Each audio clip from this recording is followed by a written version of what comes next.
With this video, we'd like to welcome you to the Tannery lands. Together with friends and neighbours, we at No Clearcuts Kingston act to defend this region from reckless and premature development.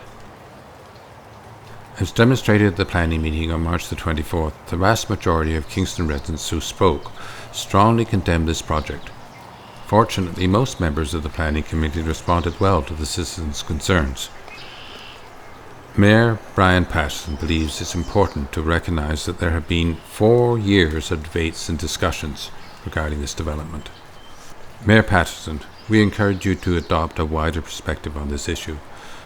The development as it stands now would be a continuation of the colonial violence and ecological destruction which has affected the site since it was first industrialised in the 1800s. City Council has the power to reverse course with a creative, socially responsible decision to preserve the ecological value of the site. The environmental impact assessment states that there is limited natural heritage value on the Tannery's lands.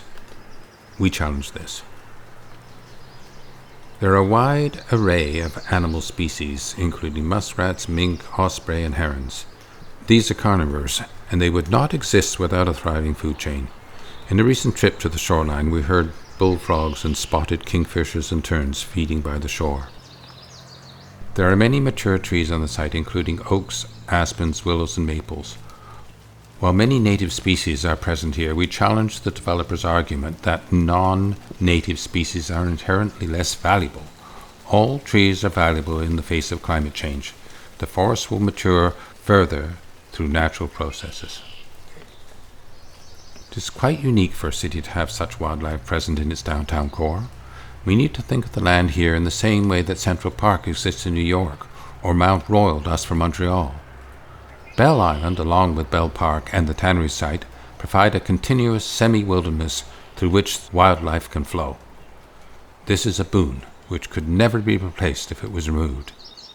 It's an ecosystem which has been mistreated throughout settler history, ending up in its present degraded state, but is now healing. We consulted with Phyto Action, a Montreal-based organization aiming to enable the implementation of environmental management projects. They had wonderful, innovative ideas to responsibly develop the site. Their recommendations included limiting residential development to the corner of River and Rideau Streets and converting the rest of the site into a phytoremediation, viewing, and biodiversity park. Research has indicated poplar can be planted and harvested in the 10-year cycle to extract the non-metal contaminants which don't break down easily. Dead trees can be tested with core samples to determine if they need to be removed. The wetland can be managed through specialized plantings which filter the water on its path through the Cataraqui River. The proposed capping risks spreading existing contaminants. The wetland's present state is safer. They recommend that the shoreline and turbot habitat should never be modified.